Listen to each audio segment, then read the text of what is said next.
Boa tarde a todos, queridas irmãs, queridos irmãos, que as bênçãos de Jesus permaneçam conosco.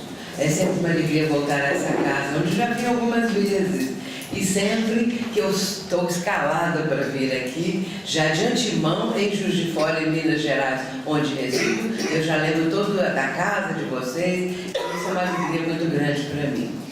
Nós vamos falar um pouco nessa tarde de domingo sobre este tema que estamos apresentando aqui. Desperte o dom de Deus que existe em ti. Eu não estou atrapalhando não, né? Tá. Desperte o dom de Deus que existe em ti. É uma frase que de repente nos suscita assim uma interrogação também, não é? O que seria isso? Que frase foi esta? Quem a proferiu? É uma frase de Paulo, ainda no tempo que ele escrevia as epístolas. E esse trecho está em Paulo, a segunda epístola a Timóteo, quando ele vai dizer o seguinte, logo que ele começa a escrever as epístolas. E Timóteo, conforme eu vou relatar depois de ler a frase, nós vamos ver que Paulo o havia, vamos dizer, adotado, entre aspas, como filho do coração. E ele diz o seguinte, no versículo 5, trazendo à memória a fé não fingida que em ti habita, a qual habitou primeiro em tua avó Lóide e em tua mãe Eunice, e estou certo que também habita em ti, por cujo motivo lembro que despertes o dom de Deus que existe em ti, pela imposição das minhas mãos. Porque Deus não nos deu o espírito de temor, mas de fortaleza e de amor e de moderação. Acontece o seguinte, que Paulo, certa vez, estava na cidade de Listra. A cidade de Listra, hoje, ela é uma parte central do sul da Turquia, hoje. Naquela época já era um pequeno lugarejo chamado Listra. E Paulo foi pregar nessa cidade. E logo de imediato, ele ficou conhecendo essas duas senhoras, Lóide e Eunice. A Lóide, mãe de Eunice, e Eunice tinha um filho chamado Timóteo. Quando Paulo conhece as duas, elas eram viúvas, judias, mas já eram cristãs. E isso favoreceu a aproximação de Paulo, que começou até mesmo em outros momentos a hospedar na casa das duas. Mas dessa primeira vez, ele vai conhecer Timóteo. Estava ali um rapaz, adolescente, e ele notou primeiramente que lhe chamou muita atenção foi o interesse de Timóteo em ler os pergaminhos que falavam a respeito de Moisés, as leis, tudo aquilo que relacionava com a parte da lei mosaica. Muito bem, mas Paulo, observando aquilo, notou que o rapaz tinha uma educação muito fina, que ele era uma pessoa de bons princípios e muito fiel à lei judaica. Nesse momento ele começou a pensar que Timóteo, com toda aquela dedicação a Moisés, se ele conhecesse Jesus, se tornaria também um seguidor do Mestre. Ele teve essa inspiração ou intuição e começa logo de imediato a conversar com Timóteo e a passar para ele os princípios dos ensinamentos de Jesus. Imediatamente, Timóteo sentiu-se como se estivesse sendo convocado, como se ele estivesse sendo convidado naquele instante a seguir as diretrizes do cristianismo nascente ainda. E no primeiro momento, ele vai conversando com Paulo, absorver aqueles ensinamentos todos. Mais adiante, Paulo, contando com a ajuda de Timóteo, vai fundar um pequeno núcleo ali em Listra, também próximo à casa onde residia essa família. E Timóteo vai começar a trabalhar ali com Paulo, inclusive já abrindo para os sofredores, as pessoas com enfermidades diversas. E Paulo e Timóteo se mostraram assim de uma dedicação muito grande àquele lugar e àquela pequena população. Entretanto, quando uma das vezes que Paulo estava pregando, falando acerca de Jesus, as autoridades do lugar entusiasmaram o povo, motivaram o povo a apedrejar Paulo, para que ele não continuasse, segundo ali o que ele estava dizendo, prejudicava as leis judaicas e ele não podia continuar com aquilo. E ele foi apedrejado a ponto de cair no chão, sendo dado como morto. Timóteo fez um gesto que iria em direção a Paulo, que estava caindo, para ajudá-lo. Porém, havia um homem do lado que era cristão também e impediu Timóteo de fazer isso, porque senão ele também seria apedrejado. Eles esperaram, porque aqueles homens que acabaram vitimando Paulo o levaram, pensando que estava morto, para o chamado monturo, aonde era o lixão da cidade. Assim que anoiteceu, Timóteo e este homem foram lá para verificar as condições de Paulo e viram que ele estava vivo. E o levaram para a casa da avó Lóide, da mãe de Eunice, e ali ele foi tratado, medicado, até que se recompôs e recuperou, e depois ele teve que se afastar daquela região. Mais adiante, Timóteo, já adulto, começa por sua vez também a pregação do cristianismo, dos ensinos de Jesus. E com isso ele vai se afastando cada vez para mais longe do lugar onde ele residia. Enquanto isso, Paulo ia seguindo o caminho, o trabalho dele, até que em certo ponto, já Paulo bastante alquebrado, com a saúde já muito comprometida, por muito sofrimento, por muitas consequências de apedrejamentos, de maus tratos, ele se sente sem energias para prosseguir. Nesse momento, ele está recebendo pedidos de vários núcleos que ele havia fundado ao longo de mais de 20, 30 anos. Aqueles núcleos que ele ia passando e fundando estavam agora vivenciando momentos de grandes dificuldades. Muitas eram dificuldades e mandavam um emissário atrás de Paulo para relatar o problema que estavam apresentando. E Paulo foi ficando preocupado.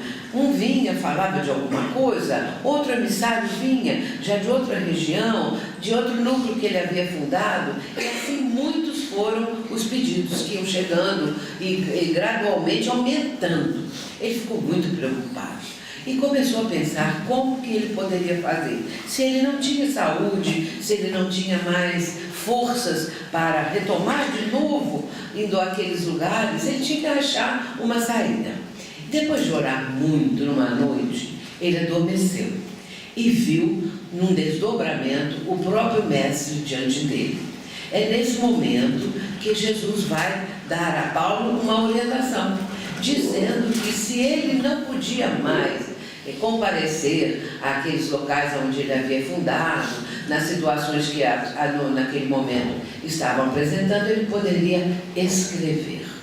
E Jesus ainda fala com ele que o importante é o conteúdo, não propriamente a presença do apóstolo, a presença daquele que estava levando os ensinamentos, que poderiam ser por escrito. E disse ainda que quem iria ajudá-lo seria Estevão e Abigail, porque esse trecho está no livro Paulo e Estevão.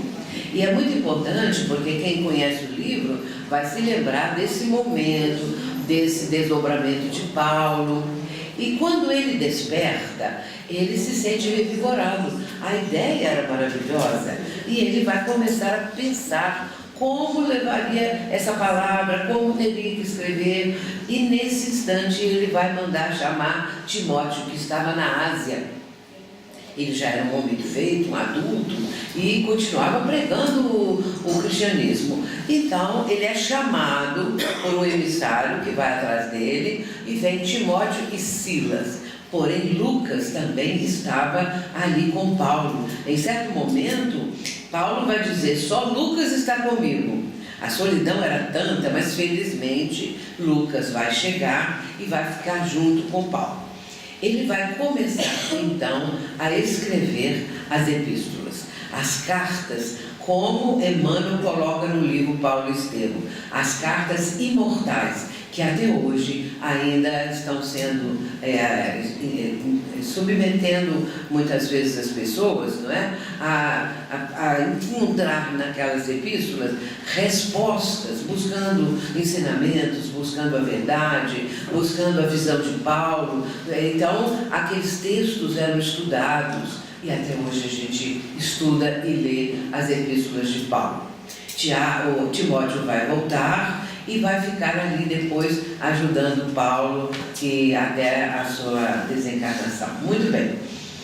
Quando ainda estavam longe, Timóteo e Silas, o companheiro dele, Paulo vai escrever uma epístola. Ele escreve no princípio com a presença de Timóteo, mas depois Timóteo vai continuar o trabalho dele. E é quando ele escreve essa aqui, já é a segunda epístola.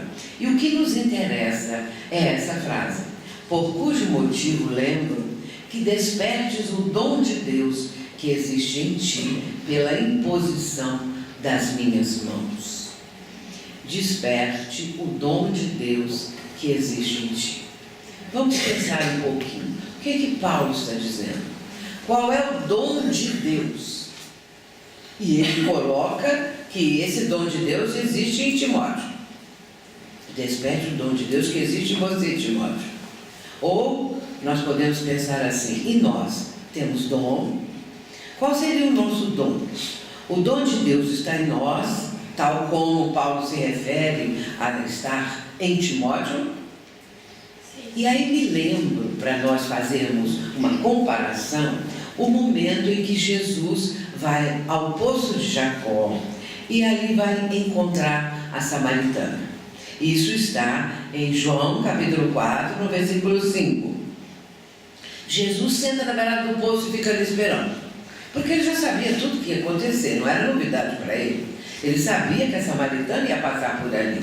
E os samaritanos, eles não se davam com os judeus, havia um litígio muito grande entre eles. E vem a mulher com o cântaro para tirar água do poço e encontra aquele homem ali, judeu. E esse judeu vai pedir a ela que lhe dê água. Ele pede água à mulher. Ela estranha e diz assim: como sendo tu judeu, pede água a mim que sou samaritana? Ou seja, ali mostrando o que havia entre eles, né? Uma separação muito nítida. Jesus vai dar uma resposta fantástica.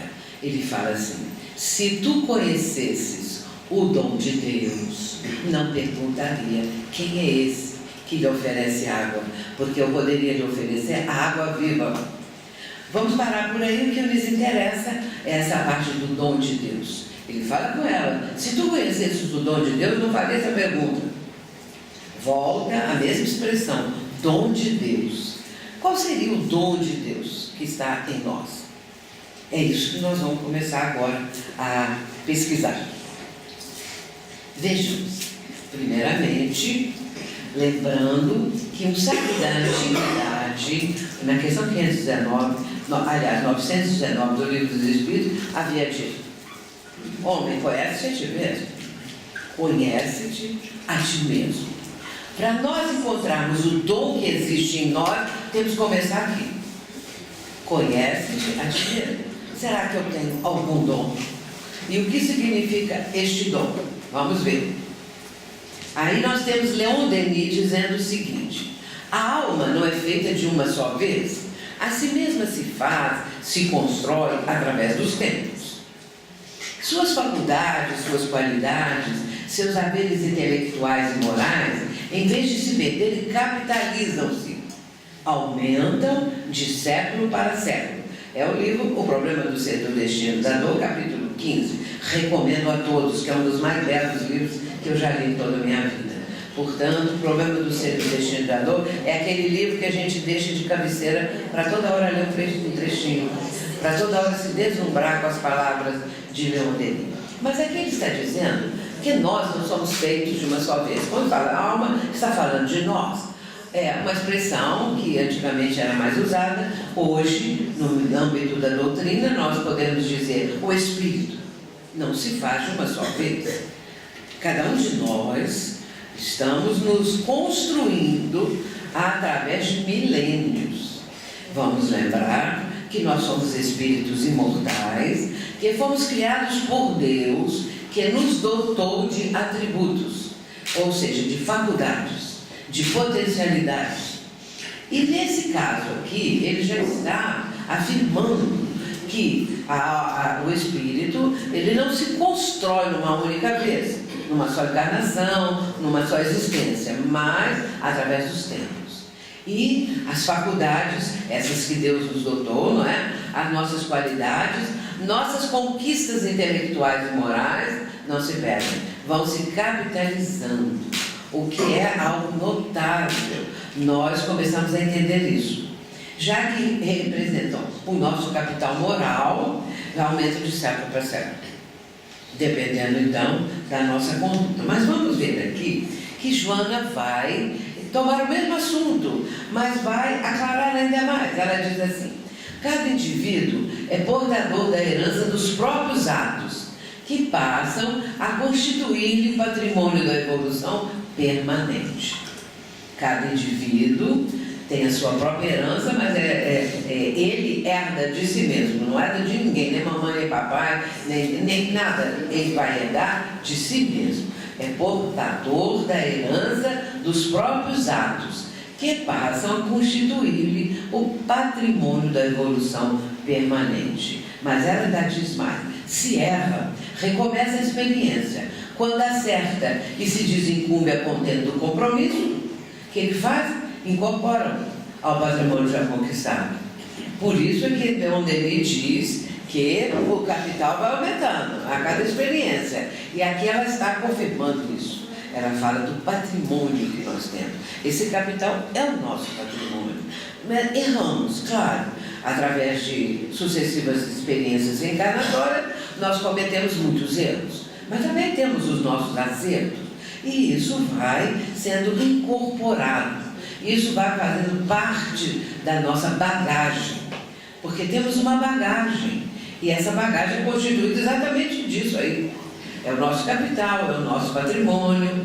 A cada momento, a cada existência, o patrimônio aumenta. Ou pode ficar parado, se a pessoa começa a incorrer em outros problemas e tal. Mas ninguém anda para trás, tem isso. Não há regressão nesse campo aí, não é? O espírito, ele vai sempre caminhando, ou ele estaciona. Já porque ele conquistou, ele não perde. Porque se ficasse perdendo tudo que nós já conquistamos, estaríamos sempre zerando, né? Portanto, é claro que a pessoa conquistou, está conquistando. Mas ela pode cometer erros, novos descuidos, novos abismos. Agora vamos ver uma explicação dela ainda mais. Ela fala da seguinte maneira: a autorrealização é todo um lento e complexo processo de despertamento, desenvolvimento e amadurecimento psicológicos de todas as adormecidas potencialidades íntimas que estão latentes no ser humano, como suas experiências e realizações ético-morais, estéticas, religiosas, artísticas e culturais. Aqui está o trajeto. Primeiro, um lento e complexo processo de que, primeiro, é o despertar, o despertamento. Porque, na verdade, o espírito, quando ele vem lá daquele momento em que foi criado, lá daquele princípio das cavernas, ele vem vindo no nascer e renascer, no morrer, renascer, voltar de novo. Então, esses processos todos do ir e vir, vai fazendo com que a criatura comece a despertar. Mas às vezes leva muito tempo. Nós não sabemos como expressar isso. Mas a pessoa está adormecida. A pessoa está estagnada num ponto da sua vida que não pensa em mais nada. É aquela vidinha, aquela rotina, é aquela forma de encarar tudo que existe sem começar um processo de despertamento, de buscar o sentido da vida. Porém, isso vai fazer com que a pessoa um dia se canse disso. Essa é a nossa trajetória, nós já passamos por isso. A pessoa não está já desperta no primeiro momento. É claro que ela vai a ficar adormecida, parada, porque existe um processo de preguiça mental, muitas vezes moral, espiritual, estacionamento, ostracismo, em que a pessoa não está interessada. A verdade é essa. A vida está boa, deixa a vida me levar, como a gente conhece aí uma frase que diz, deixa a vida me levar. Mas essa frase aí pode servir para um milênio atrás. Deixa a vida me levar, não vou nem preocupar com coisa alguma e tal. Muito bem. Aí, com o tempo, a pessoa vai começar a se interessar mais pela situação da vida. Quem sou eu? Começa por aí. O despertar é aquele primeiro momento que a pessoa se pergunta: quem sou eu? Por que eu sou essa criatura aqui? Qual é o sentido da vida? Por que vivemos? Por que estamos aqui nesse mundo? O que significa isso? Esse é o início do despertamento. A pessoa começa a pensar em si mesma, no valor da vida, no sentido, na condição, voltando para dentro de si mesma. Afinal, quem sou eu? Porque eu não sou aquele fulano ou aquela fulana, que eu gostaria de ser mais aquele bonito lá ou aquela bonita, e não eu que estou aqui desse jeito. E assim a pessoa começa a pensar isso. E vai despertando. Quando ela pensa no sentido da vida, ela dá um grande passo. Mas há uma sequência. Despertou, e aí começa o processo de desenvolvimento. Porque as ideias vão aclarando, a pessoa já vai começar a atender esse sentido da vida. Eu preciso cuidar da vida, eu preciso cuidar de mim mesmo na trajetória que estou fazendo. E aí, voltando para pensar melhor a família, se é que tem família, ou para pensar melhor a sua própria situação de indigência, ou indigência física, ou indigência moral e espiritual. E aí a pessoa começa a sentir tudo isso, porque ela vai ficando mais lúcida. E isso é o desenvolvimento. A partir desperta, começa a desenvolver ideias, a ampliar as suas perspectivas, a perguntar mais, e aí ela vai começar posteriormente, depois de um tempo, o processo de amadurecimento. Amadurecendo as ideias, amadurecendo a sua nova forma de pensar, e aí ela vai seguir aquilo que essa nova rota, esse novo caminho. E aí vem uma coisa importantíssima, a misericórdia divina.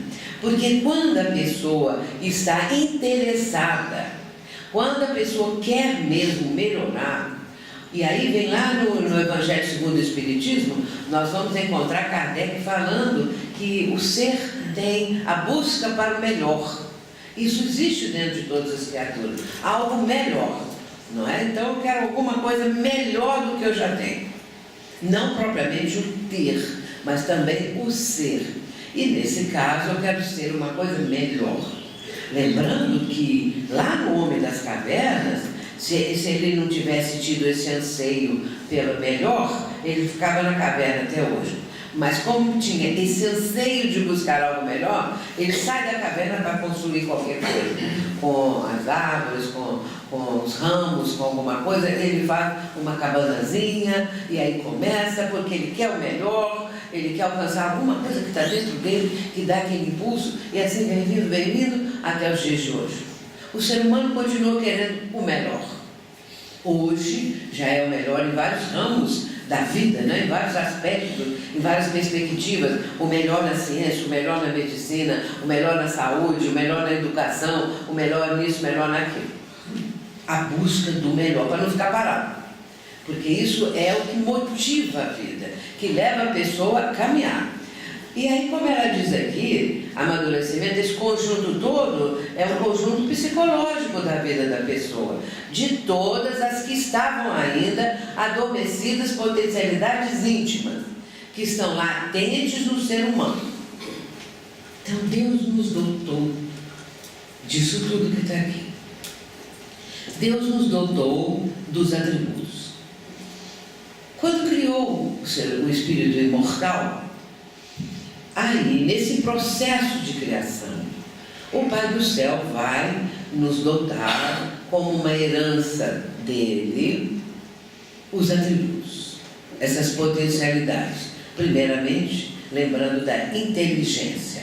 E aí vamos olhar lá no Livro dos Espíritos, na questão 76, que são os espíritos, os seres inteligentes da criação. Os seres inteligentes da criação. E começa por aí. Mas vamos continuar para chegar mais adiante. É todo um esforço, diz a Joana, bem direcionado para a realização do eu profundo e não da superficialidade das paixões do ego. O ser humano que se cansa de só atender às questões superficiais da vida. De repente ele quer uma coisa mais profunda, ele quer uma coisa melhor que realmente o alimente enquanto espírito imortal. Porque de repente tudo que ele consegue saciar na vida física não o alimenta, não o planifica.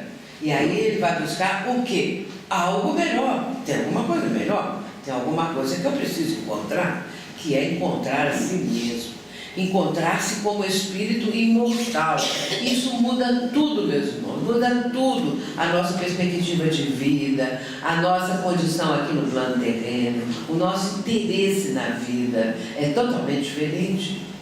Quem conhece essa realidade não comete suicídio, não tira a própria vida, ou então não vai ter uma vida na qual vai suicidando aos poucos, tirando a própria saúde, através de uma vida comprometida com tudo aquilo que é prejudicial, falando de drogas, falando de, afinal de contas, os vícios de maneira geral, que vão encharcando a pessoa e comprometendo a saúde e diminuindo o tempo de vida. Se ela tinha que viver 80 anos, ela vai viver 69, 68, por aí, sabe-se lá quando, mas ela diminui o seu tempo de vida. Não é? Porque abrevia através dos vícios, através de uma saúde que está comprometida, o instante de passar para o outro lado, de deixar o campo físico. Isso também é no livro Despertar do Espírito. Agora vamos ver, isso é o nosso raciocínio. Nós estamos caminhando com o raciocínio. Aí vem agora a pergunta que eu faço agora em todas as minhas palestras, que é a questão 621 do Livro dos Espíritos. Kardec vai fazer uma pergunta assim: onde está escrita a lei de Deus? Agora mesmo, eu estava sendo entrevistada ali pelo rapaz que veio, para postar lá no YouTube. Já sai direto no YouTube. E eu mencionei essa questão de Kardec. Eu mencionei que nós lançamos 5 minutos com Allan Kardec, através também de colocar no YouTube 5 minutos de O Livro dos Espíritos, de uma pergunta com a resposta, meu comentário, ou Evangelho segundo o Espiritismo. Nós já fizemos 4, um por mês, 4 meses. Agora vamos lançar daqui a uma semana ou 10 dias os 5 minutos com Allan Kardec, número 5. Eu pergunto, alguém aqui já ficou sabendo disso? Quem ficou sabendo, levanta a mão. Ninguém. Não, vocês são de casa, né? Parte da família. Agora, eu quero ver o resto. Ninguém. Então, não está sendo divulgado. Não está sendo divulgado. Agora, mesmo os oradores que estão falando muito e que toda hora aparecem no YouTube, não é? Em todo lugar, que vocês veem muito bem. Mas Kardec, quem tem Kardec, fala-se muito pouco de Allan Kardec. E diante disso é que eu quis trazer textos de Allan Kardec. Eu mesma gravo, tenho fundo musical, tenho paisagens e 5 minutos exatamente. Nesse quarto agora que nós acabamos de fazer, que foi lançado há pouco tempo, né? Nós estamos falando de fora da caridade não há salvação. Já falamos sobre que a vida continua, né? Já fomos falando assim, agora nós já vamos entrar, talvez, ainda estou procurando um tema, porque é tanta coisa que eu fico sem saber qual que eu escolho, né? Então, talvez há mais inimigos, talvez... E vai por aí agora. Então, aí, eu sempre, quando fico estudando os textos de Kardec, as perguntas, o Livro dos Espíritos, toda a codificação, eu me admiro.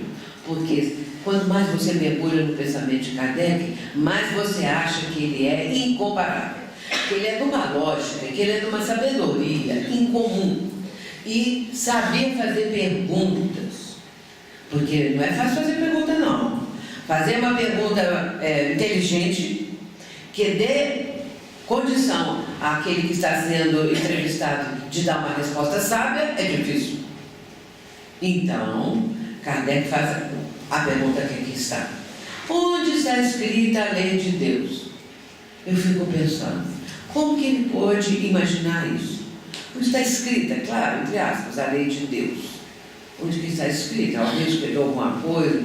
E aí eu começo a pensar. E ele faz uma pergunta de uma inteligência que dá margem à resposta ser inteligente e completa. Onde está escrita a lei de Deus? Na consciência. Se ele perguntasse de outra maneira, talvez não desse, a resposta não fosse assim, não é? Porque a pergunta foi formulada para ter essa resposta. E aí nós lembramos, vamos dar um salto para trás. Vamos lá para 2000 anos atrás, quando os fariseus chegaram perto de Jesus e fizeram uma pergunta para ele, porque Jesus falava muito do reino, o reino de Deus, o reino dos céus, e claro que levantava uma curiosidade muito grande: que reino é esse? Que reino será esse? Até que chegaram perto de Jesus os fariseus e perguntaram: Senhor, onde fica, afinal de contas, esse tal de reino de Deus? E Jesus vai dizer que o reino de Deus não está em lugar nenhum. O reino de Deus não está aqui nem ali, porque o reino de Deus está dentro de vós. Eles entenderam alguma coisa? Não, nada. Deve ter ido embora com raiva. Não falou nada, não. E tal, o que nós cantamos, o que nós esclarecemos com isso? Está dentro de nós. Dentro de nós como? Quem botou ele aqui dentro de nós? Então é claro que a pessoa saiu dali, aquele grupinho, até com raiva. Ele não sabe nada, não vamos perguntar mais nada. Então, aonde está escrita a lei de Deus? Na consciência. Aonde está o reino de Deus? Dentro de cada um de nós. Mas aonde? Nos neurônios, nas sinapses, nos dendritos. Aonde, afinal de contas, está esse tal de reino de Deus? Na consciência. Porque é do espírito imortal e não do campo físico. Não é do corpo físico. E por isso, quando Kardec faz essa pergunta, o que ele está trazendo para nós? A conexão com aquela época, com aquele momento, conexão histórica. Quando os fariseus perguntam a Jesus, Jesus fala dentro de vós. Aí, eles não descobriram. Quase 2000 anos depois, 1857 anos depois, Kardec descobre. Ou seja, os espíritos trazem a resposta e nós ficamos sabendo que o reino de Deus está dentro de nós. Para mim, essa é uma das perguntas mais importantes de toda a codificação. Eu tenho falado isso todo dia, porque as pessoas não têm ideia ainda a respeito disso. Agora vamos ver o que Emmanuel fala. Muito importante. Na mensagem que está no livro Fonte Viva, capítulo 30, intitulado Educa. A certa altura, Emmanuel fala assim: o Espírito traz consigo o gene da divindade. O Espírito traz consigo o gene da divindade e acrescenta: Deus está em nós quando nós estamos em Deus. Olha que coisa mais importante. Deus é nosso Pai. Criou todos os espíritos que existem, toda a raça humana, vou dizer assim. Não é? Mas, se Ele é nosso Pai, nós trazemos o quê? O gene dele em nós. É uma coisa até perturbadora. É que nós trazemos o gene de Deus em nós. Pode haver coisa mais importante. Mas ele acrescenta que Deus está em nós, quando nós estamos em Deus. E aí eu me lembro do poeta Kabir, indiano, há uns 400 anos atrás, que falava da seguinte maneira: todo mundo sabe que uma gota está contida no oceano, mas pouca gente sabe que o oceano está contido na gota. Aquela gotinha, ela traz o oceano. Ela está no oceano, mas pensar que o oceano está nela, é isso que está aqui. Nós somos a gota, meus irmãos. Nós somos a gota. Então, nós estamos em Deus, que é o oceano, mas Deus também está em nós, que somos a gota. Pode ver coisa mais bonita, não é? Porque nós trazemos o gene de Deus em nós. E isso é uma coisa grandiosa, que muda a nossa perspectiva de vida. Vejamos a continuação. Aí ele diz assim: mas para que a luz divina se destaque da treva humana, é necessário que os processos educativos da vida nos trabalhem no empedrado caminho dos milênios. Capítulo 30 do livro Fonte Viva. Empedrado caminho dos milênios, é o caminho que nós percorremos, cheio de pedra, cheio de dificuldades, porque o nosso estágio evolutivo ainda é bastante atrasadinho. Vamos lembrar o seguinte: mas o ser humano hoje é tão inteligente, não é? A ciência, essa coisa, olha, é muito pouco diante da eternidade, da imortalidade, de tudo que é infinito. Então é até muito pouco, né? A nossa consciência, a nossa ciência, tudo que nós pensamos que é muito, mas já é alguma coisa, porque antes nós estávamos lá no caverna, então já melhorou bastante, não é? Mas o que acontece?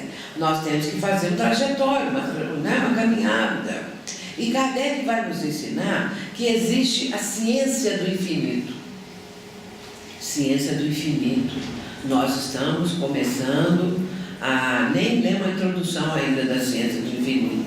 Nós estamos no título, sabendo que existe uma ciência do infinito. Agora nós vamos abrir o vasto compêndio do infinito e vamos ler a introdução. E vamos tomar conhecimento disso. Então Kardec fala sobre isso, né? Ele está falando na introdução de O Livro dos Espíritos, a introdução número 13. Para se formar um médico, é necessário muito estudo. Ele fala assim: para se formar um sábio, é necessário quase a vida toda. Mas para se conhecer a ciência do infinito, não há tempo.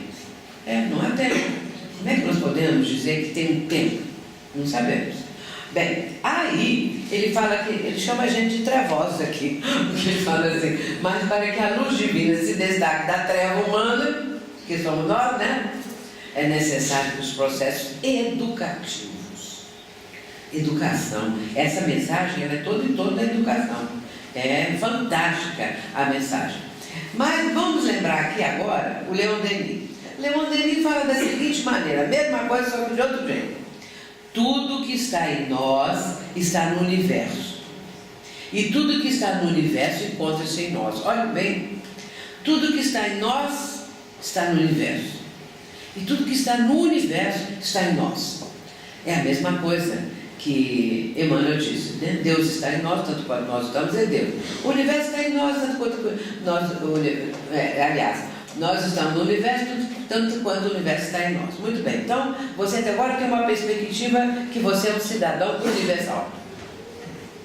É a nova perspectiva. Você é um espírito imortal, nós somos espíritos imortais e, acima de tudo, nós somos cidadãos do universo.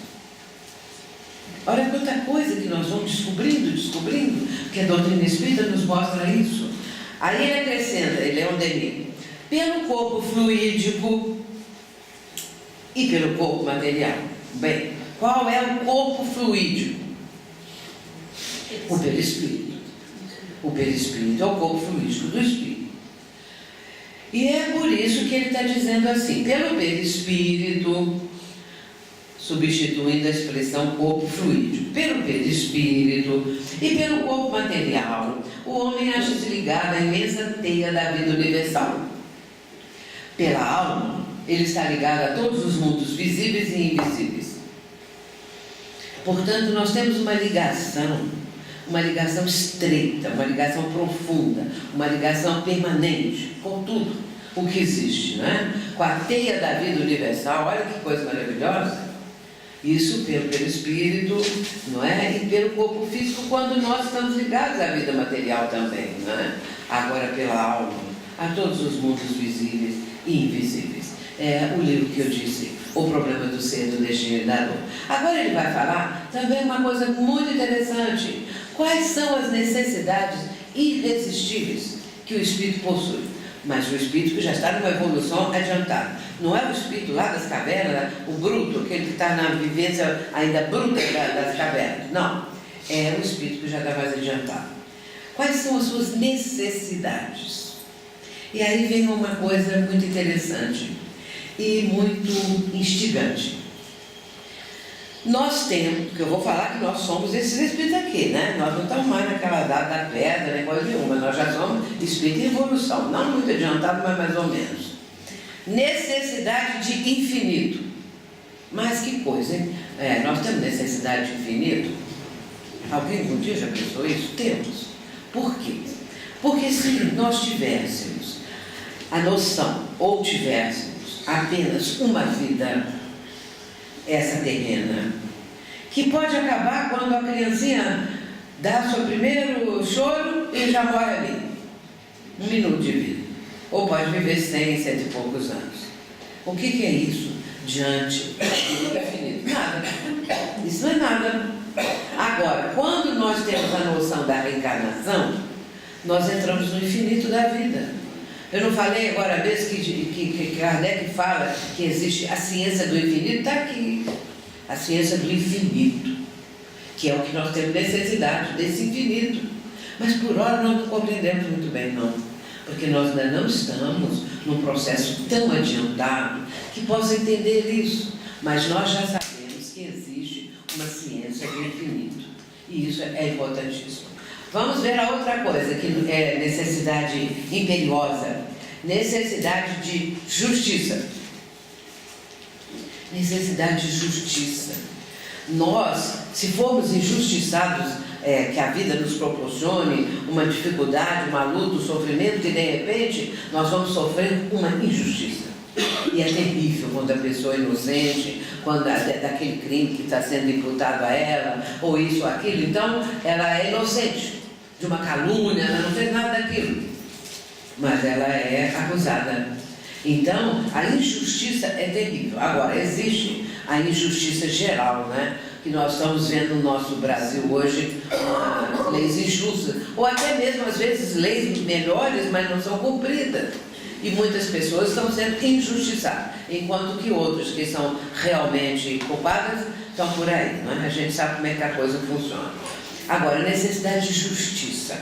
Quando o professor Rivaio estava compondo o livro dos Espíritos, ele vai perguntar ao Espírito de Verdade, na questão 648 do livro dos Espíritos, ele vai falar as 10 leis morais, para ver se o Espírito de Verdade aprovava.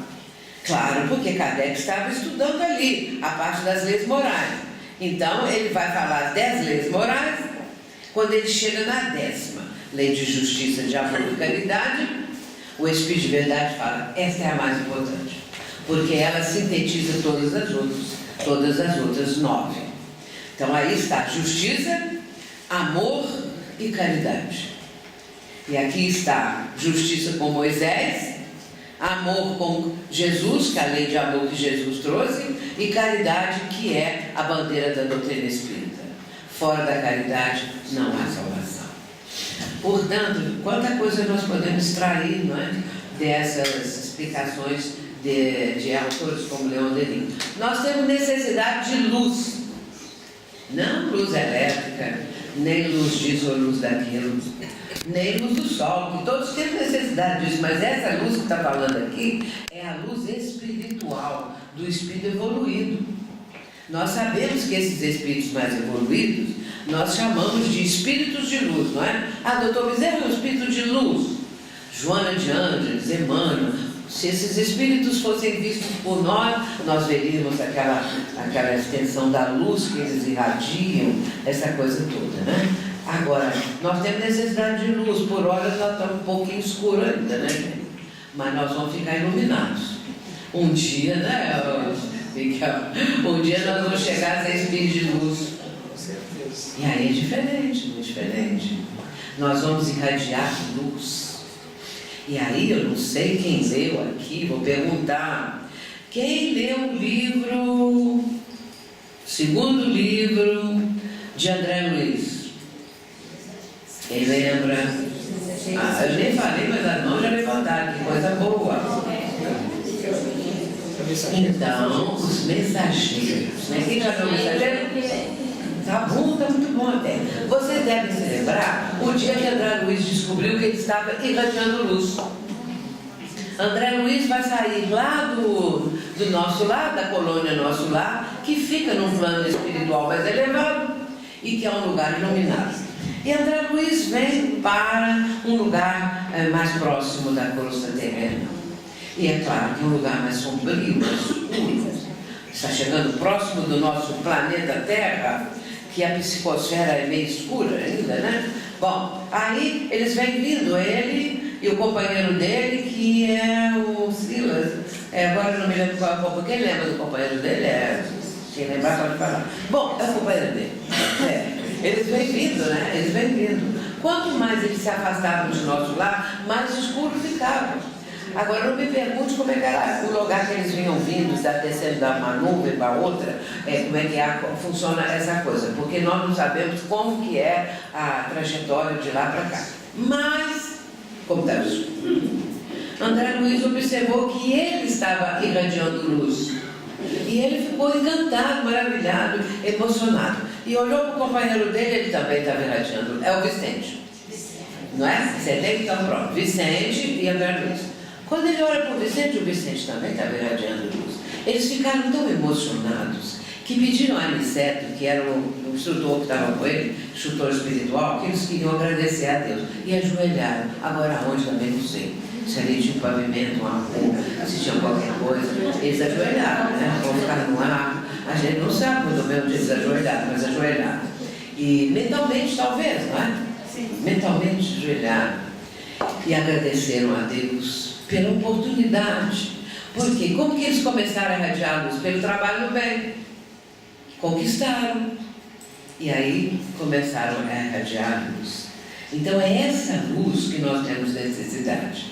Que um dia nós vamos começar também a alcançar. Temos necessidade de sondar todos os mistérios. Porque não tem isso no Espiritismo. Eu queria saber como é que era o milagre de Jesus. É um mistério. Não, tem uma explicação.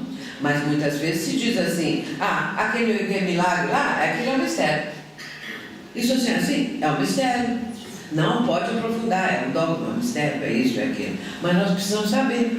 E aí vem o Espiritismo e explica. Aquele chamado milagre não é uma derrogação das leis da natureza. Jesus não foi contrário à lei da natureza, à lei divina. É tudo bem explicado na doutrina espírita. E aí também necessidade de saber, porque está correlato com isso. Aprendendo, edificando, que não existe mistério, que tudo tem uma explicação, nós vamos adquirir uma sabedoria. Vamos ficar sabendo, não é, das coisas. E isso nos enriquece. Hoje a gente já sabe muita coisa, seja pela ciência, seja pela doutrina espírita. E com isso tudo nós vamos falar, nós temos necessidade disso aqui, do belo e do bem. Porque ninguém quer a feiura. Mas não estou falando de feiura física do corpo de alguém, do rosto de alguém, não estou falando da feiura, do belo que nós temos necessidade, de tudo. Quem nos fica extasiado diante de um ipê amarelo, rosa, roxo, qualquer cor, mas o amarelo, no contraste com o céu azul, é uma coisa maravilhosa. E a gente para olhar agora mesmo no caminho, nós paramos para tirar fotos, porque você não pode perder uma coisa dessas, não é? E de repente você vê um pôr do sol, você vê isso, você vê os pássaros, você vê as crianças, você vê todo mundo, vê nós mesmos. Porque essa beleza é uma necessidade. Se você pensar, se tudo fosse muito feio, muito feio, muito feio, as pessoas ficariam deprimidas. Então, diante da beleza, no seu sentido mais puro, nós nos extasiamos. E também a necessidade do bem. Não é as coisas como existe hoje, né? Perversidade, crueldade, maldade, essas coisas terríveis. Porque, de repente, quando a gente sabe de uma maldade, de uma perversidade cometida por um ser humano em outro ser humano, a gente fica assim, estarecida. Como alguém pode fazer isso com o outro? Não é? Então, nós já não aceitamos de maneira nenhuma nem a ideia que alguém possa fazer isso com o outro. E aí nós temos necessidade do belo e do bem. Leon Denis conclui da seguinte maneira: todo o poder da alma resume-se em querer, saber e amar. Querer representa o quê? A vontade, a força da vontade. Porque eu quero isso. Aí eu tenho vontade para realizar. Não adianta falar devagarzinho, eu quero isso, assim tão fraquinho, que a pessoa não vai conseguir, porque ela vai ter uma vontade pequenininha. Mas se ela falar, eu quero, eu vou fazer, eu vou pôr a minha vontade em ação, eu vou praticar, ela vai conseguir. Não é? Aí vem essa questão da depressão, vem a questão, eu tenho preguiça de estudar, eu tenho preguiça de ler, eu não aguento ler os livros da doutrina, que é tudo difícil. Então, pega o dicionário. O dicionário hoje em dia já não está tão assim na crista da onda, porque todo mundo vai lá e consulta o Google, né? E aí ele dá todas as respostas que a gente precisa, sem ter que abrir um livrão daquele que ocupa metade da estante. Mas é uma beleza, não é? Consultar o dicionário. E aí nós vamos saber a questão da vontade, dessa firmeza, de quando nós podemos conseguir através dessa firmeza de propósito. E aí vem a oração, a vigilância, para nós sairmos daquele estado depressivo, melancólico, triste, desanimado, aquelas coisas todas, para conseguir realizar algo maior. Capítulo 21, capítulo 25 do livro de Leon Denis, O Problema do Ser, do Destino e da Dor. Como eu disse no início, aquela frase, desperta o dom de Deus que existe em ti, essa é uma frase assim que nos está também trazendo uma interrogação. Cada um de nós vai pensar em si mesmo e vai descobrir qual é o seu dom. Mas se nós pensarmos o que é o dom de Deus, nós vamos chegar à conclusão que o dom de Deus é o amor. Porque Deus nos criou no seu amor, não é? Nós somos nascidos do amor divino. O dom de Deus em nós é o amor, com que Ele nos dotou, o dom pessoal, né? O dom de cada um de nós, mas é da raça humana toda. Todos nós temos esse dom. Um pode achar que é uma coisa, outro pode achar que é outra, não é? Mas podemos dizer que é o conjunto de atributos, nós podemos dizer que é esse dom que nós temos, também o amor, que nós precisamos despertar em nós, que nós precisamos cultivar, motivar, trabalhar isso em nós. Então o amor com todas as suas expressões, né? Em todas as expressões que ele se apresenta, em todas as gradações do amor. Porque o amor tem muitas gradações. E nós todos vivemos essas gradações. Desde que nascemos, temos a gradação ali do amor em relação aos nossos pais. Pode ser que alguém não goste do pai, não goste da mãe, mas aqueles que amam os pais, não é? Estão numa gradação de amor. Aí temos os irmãos, temos depois os nossos filhos, temos uma pessoa que elegemos para viver conosco, que depois pode virar as costas e ir embora. Mas naquele primeiro momento, o amor da minha vida, o homem da minha vida, a mulher da minha vida. Eu gosto de falar isso porque a gente não sabe amar, não, sabe? Nós estamos aprendendo, né? Vamos aprendendo. Mas a gente ouve falar assim, então esses vultos famosos, ele é o homem da minha vida. E ela fala, e ele fala, ela é a mulher da minha vida. Pois é, mas a vida dura só um ano às vezes. A tal vida, 10 dias, um ano, 2 meses. E vai por aí afora tão pouquinho, né? Daí a pouco, como se diz aí, a fila andou e já tem outro homem na vida, tem outra mulher na vida. E vai por aí afora a coisa, né? E aí a gente vê que nós não sabemos amar. O que é esse amor? Não, é paixão, né? É paixão. Paixão passageira, né? Porque o amor liberta. O amor, ele não acaba assim, ele não se esfuma, ele não dilui, ele brilha. Não é? Então, esse é o verdadeiro amor. Por isso que eu posso dizer assim, amar é não ter que perdoar. Pensem nisso. Amar é não ter que perdoar. Uai, mas aí não devia ser assim, a pessoa pode pensar, já que eu amo, aí que eu vou perdoar. Não.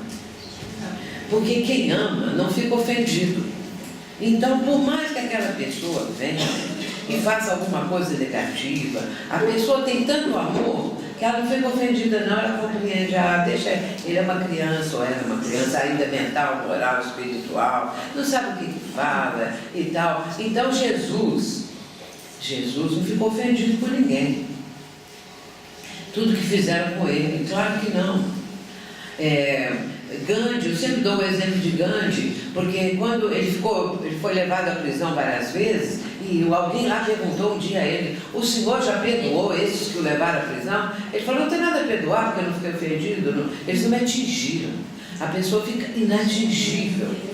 Então, por todas as coisas e erros que uma pessoa amada cometa, aquele que ama realmente compreende. É uma criança, eu entendo diferente, eu já estou no outro patamar, pessoal. Então, o próprio Kardec falava. Quando ele fundou a Sociedade Parisiense de Estudos Espíritas, que foi logo após o primeiro ano de vida, né, do lançamento do Livro dos Espíritos, ele funda a sociedade lá em Paris. E depois ele vai ser o presidente, ele põe lá os regulamentos, aquelas coisas todas e tal. 10 anos depois, ele escreve as suas memórias, suas lembranças, que depois ele desencarna e aqueles escritos vão constituir o livro Obras Póstumas. E aí ele conta, né, que muitas vezes na sociedade que ele fundou, pessoas que o abraçavam e estavam ali com ele, por detrás o caluniavam, por detrás falavam mal dele, não é? Ofendiam e tal. Aí o que ele falou? Ele falou assim, que ele, quando sabia disso, se colocava em pensamento num lugar muito alto, ou seja, vibração mais alta.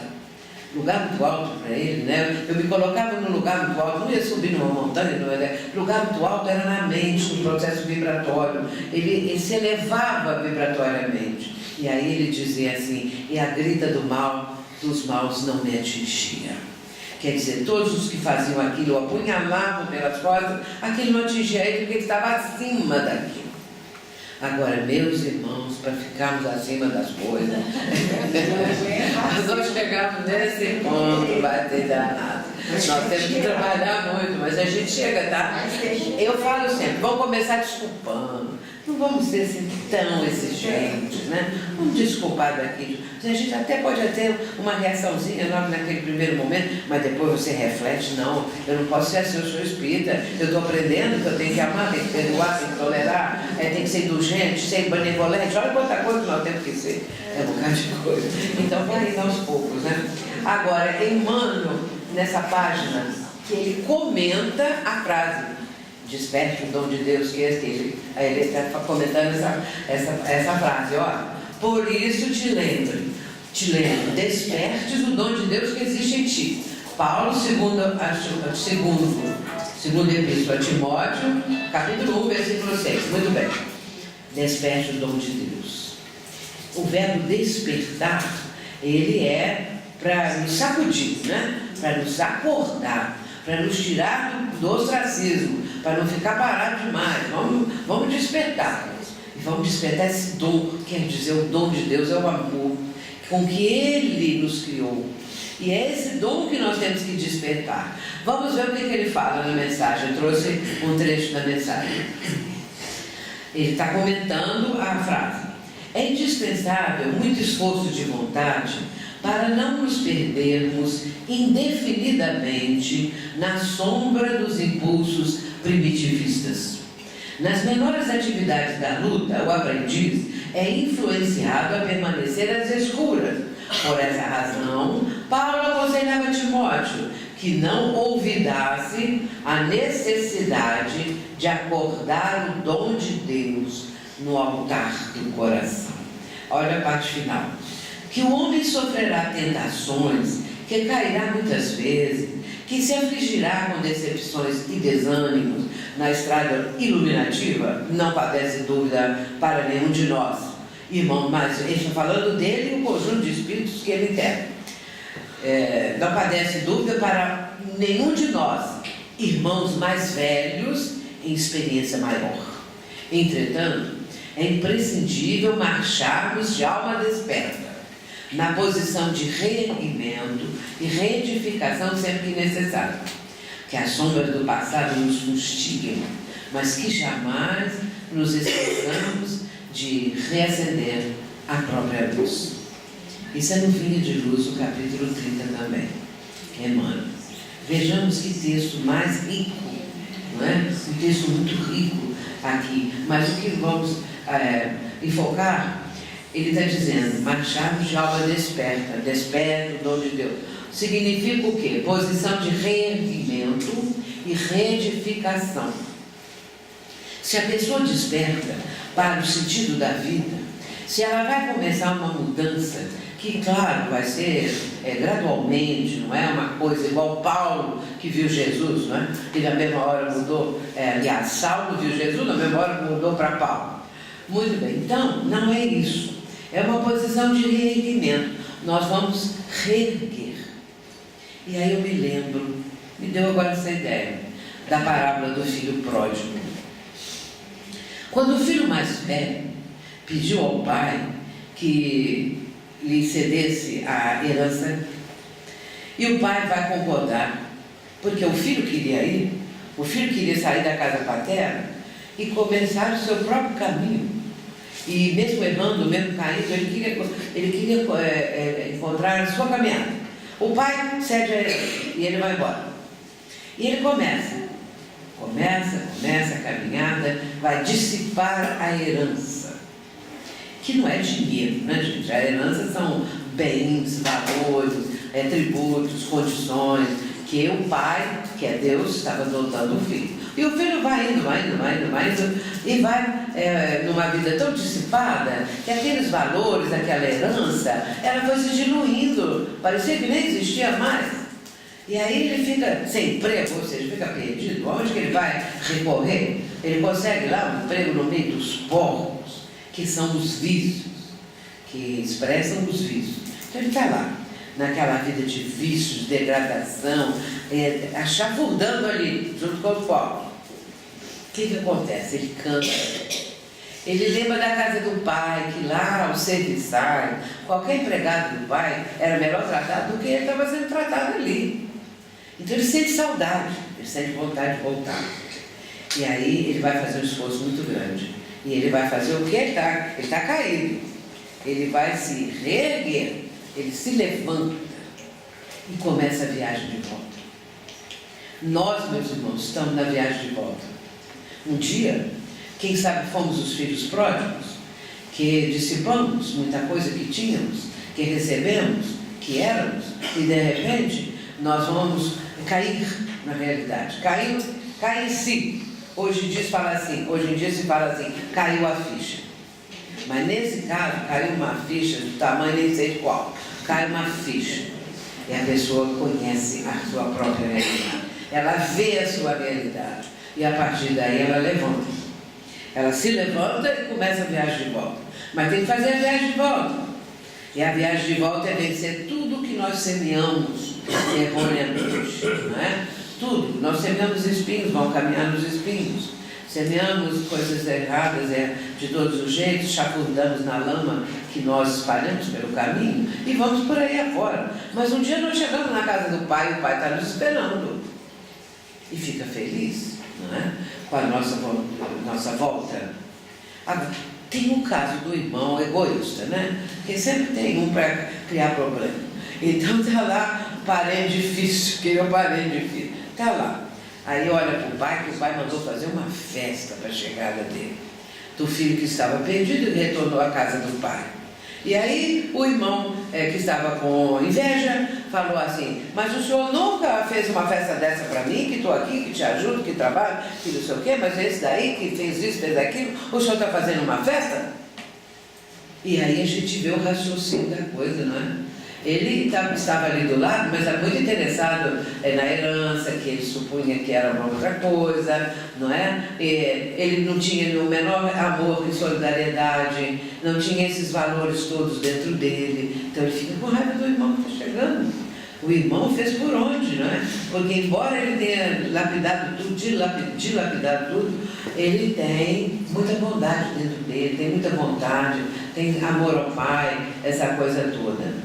E aí o filho egoísta, não é? Fica por ali vendo a situação. E o pai faz a festa para o filho que estava perdido. E aí nós lembramos daquela passagem do Evangelho, o bom pastor.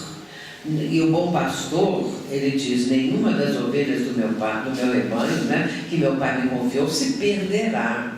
Então esse bom pastor está com 99 ovelhas lá, uma está perdida. Ele deixa aquelas 99 e vai buscar a perdida. Porque nenhuma das ovelhas se perderá até completar o redil todinho, né? Muito bem, então aqui é o processo de reerguimento e de reedificação que nós mesmos vamos realizar na nossa vida. E quantas vezes, até nessa atual vida, nós tivemos que reerguer? Cometemos alguma coisa, fizemos alguma coisa e tivemos que reedificar. Isso é comum, isso é normal, isso acontece. Por isso Paulo escreveu numa das epístolas dele, Senhor, porque eu não faço o bem que eu quero e faço ainda o mal que eu não quero? Porque ele queria fazer o bem, mas ainda fazia o mal que ele não queria fazer. Por quê? Nós estamos condicionados. É condicionamento da nossa vida, não é? Então estamos nesses condicionamentos. Descondicionar é difícil. E ele termina dizendo assim, que as sombras do passado nos fustiguem, mas jamais que nos esqueçamos de reacender a própria luz. Essa luz que está em nós, né? Nós trazemos isso em estado latente, em germe e tudo mais. E nós já estamos caminhando para o nosso final. Leon Denis, ele vai agora nos conclamar: despertai de vosso pesado sono. Ele está conclamando, é um processo de despertamento. Rasgai o véu material que vos envolve. Aprendei a conhecer-vos, a conhecer as potências da vossa alma e a utilizá-las. Ele está dizendo tudo que a gente acabou de dizer nessa frase, né? Aqui, né? Depois ele diz assim: todas as vozes da natureza, todas as vozes do espaço vos bradam. Levantai-vos e marchai. Apressai-vos para a conquista de vossos destinos. Olha que beleza, né? Então vamos despertar do pesado sono. Vamos tirar esse véu de ignorância, no sentido assim que falta de conhecimento, né? Que ainda mantemos, aprendendo a conhecer a nós mesmos e aí usar as nossas potencialidades. Vamos lembrar que devemos despertar esse dom que existe em nós. Cada um tem um dom mais específico, não é? Um dá para uma coisa, para outra, aquele dom brilha, né? Na atual reencarnação. E aí depois é um conjunto, que é o amor divino que está em nós. E nesse caso, ele diz: apressai-vos para a conquista de vossos destinos. Tomai as rédeas do nosso destino nas nossas mãos, né? E finalizando aqui, Dr. Bezerra de Menezes, ele fala assim: há tanta dor no mundo, tanta balbúrdia para esconder a dor, tanta violência gerando a dor, que é resultado das dores íntimas. Eis que eu vos mando, como ovelhas, a meio de lobos rapazes, disse Jesus. Mas virá o dia, agora ele comentando, né, o Leon Denis, o Bezerra de Menezes, mas virá o dia, completamos, que a ovelha e o lobo beberão a mesma água do córrego juntos, sem agressividade. Isso é um trecho de uma psicofonia de Divaldo Franco, que foi transmitida em 25 de setembro de 2011. E está no livro Em Nome do Amor, que é um livro lançado pela FEB. E agora, meus irmãos, para encerrarmos, nós vamos... Agora é a hora da música. Não sei se está ligado, Paulo. Tá? Então vamos ver agora.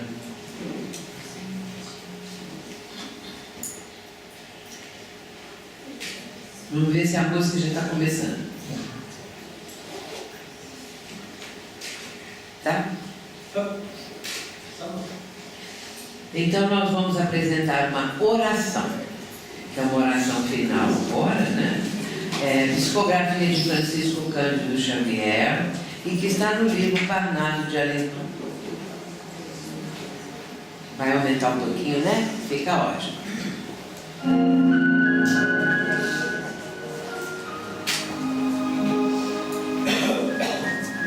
Acho que tá bom, né?